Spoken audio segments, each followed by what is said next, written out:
जय हिंद दोस्तों, RD success classes में आपका फिर से स्वागत है। इस वीडियो में आज हम लोग जीके जीएस के 25 महत्वपूर्ण प्रश्नों को देखेंगे जो विगत परीक्षाओं में पूछे गए हैं और बार बार पूछे जाते हैं। वीडियो में अंतिम तक बने रहिएगा। चलिए स्टार्ट करते हैं आज का पहला प्रश्न से। आज का पहला प्रश्न है, मोंगियापत्तन किस देश में स्थित है? मोंगियापत्तन किस देश में स्थित है? तो इसका सही उत्तर होगा मोंगियापत्तन जो है वो बांग्लादेश में स्थित है। मोंगियापत्तन कहाँ स्थित है? मोंगियापत्तन बांग्लादेश में स्थित है। अगला है, भारत का सबसे बड़ा जनजातीय समुदाय कौन सा है? सबसे बड़ा जनजातीय समुदाय भारत का कौन सा है?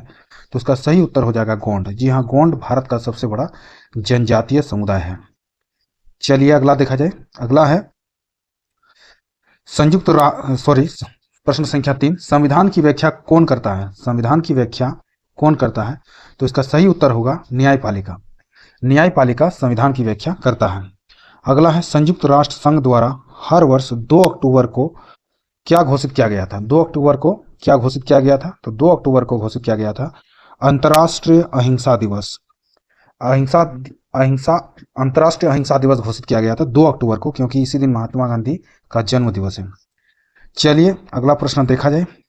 अगला है, the future of India. The future of India पुस्तक के लेखक कौन है? तो द फ्यूचर ऑफ इंडिया पुस्तक के लेखक है Bimal Jalan. Bimal Jalan the future of India पुस्तक के लेखक है। अगला है, अंग्रेजों द्वारा कोलकाता में निर्मित दुर्ग का क्या नाम था? तो फोर्ट विलियम। तो फोर्ट विलियम जो है कोलकाता में निर्मित है और यह अंग्रेजों द्वारा बनाया गया था। चलिए अगला देखा जाए। अगला है, चंद्रगुप्त द्वितीय और किस नाम से जाना जाता है? तो चंद्रगुप्त द्वितीय को और किस नाम से जाना जाता है? तो वह है विक्रमादित्य। चंद्रगुप्त द्वितीय को विक्रमादित्य भी कहा जाता है। अगला है, चरक किसके दरबार के में प्रसिद्ध चिकित्सक थे? चरक किसके दरबार में प्रसिद्ध चिकित्सक थे? तो इसका सही उत्तर होगा कनिष्क। जी हाँ, कनिष्क चरक के दरबार में प्रसिद्ध चिकित्सक थे। चलिए अगला देखें। अगला है, कलानौर में राज्याभिषेक के दौरान अकबर की आयु कितनी थी? कलानौर में राज्याभिषेक के दौरान अकबर की आयु कितनी थी?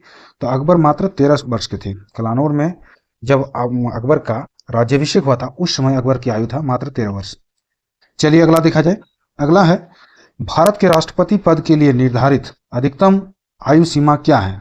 भारत के राष्ट्रपति के लिए निर्धारित अधिकतम आयु सीमा क्या है? तो कोई भी अधिकतम आयु सीमा निर्धारित नहीं है। मतलब राष्ट्रपति के लिए कोई अधिकतम आयु सीमा नहीं है। न्यूनतम आयु सीमा तो पता है 35 वर्ष है न्यूनतम आयु सीमा, लेकिन अधिकतम आयु सीमा कोई निर्धारित नहीं है। चलिए अगला देखा जाए। अगला है, संसदीय प्रकार की सरकार में कहा जाता है कि वह बराबर वालों में पहला होता है। वो बराबर वालों में पहला होता है, वो कौन व्यक्ति है? तो वो है प्रधानमंत्री। प्रधानमंत्री को बराबर वालों में पहला होता है कहा जाता है। चलिए अगला देखा जाए।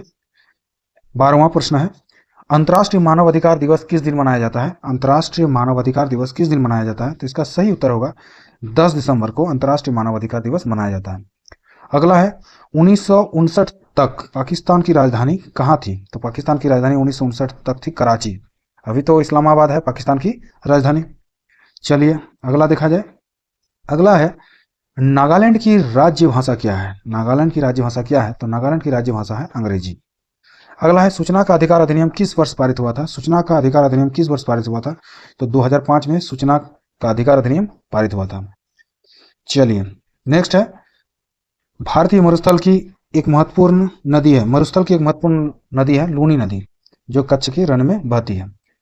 अगला है, बुद्ध ने अपना पहला उपदेश कहाँ दिया था? बुद्ध ने अपना पहला प्रवचन कहाँ दिया था? तो इसका सही उत्तर होगा सारनाथ में। चलिए अगला है, महात्मा गांधी ने साबरमती आश्रम की स्थापना कब की थी?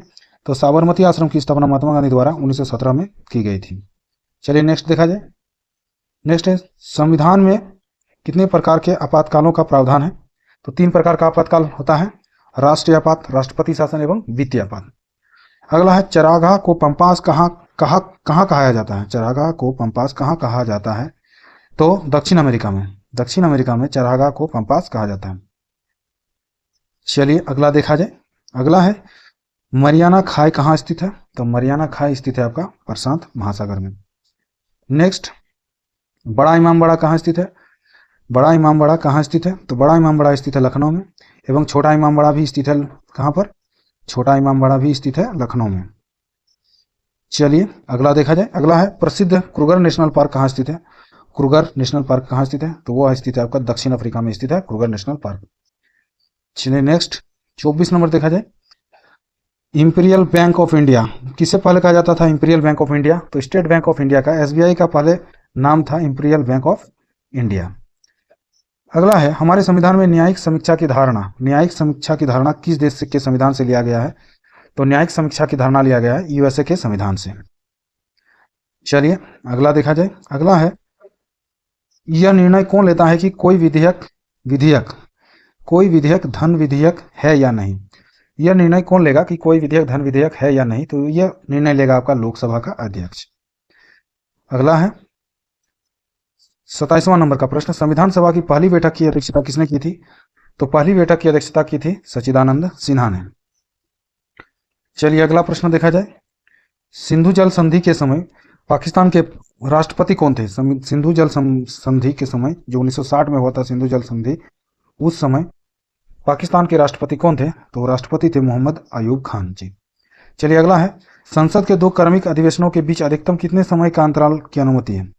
संसद के क्रमिक अधिवेशन के बीच अधिकतम कितने अंतराल की अनुमति है? मतलब एक साल में कितने अंतराल हो सकता है? तो 6 माह का अनुमति है।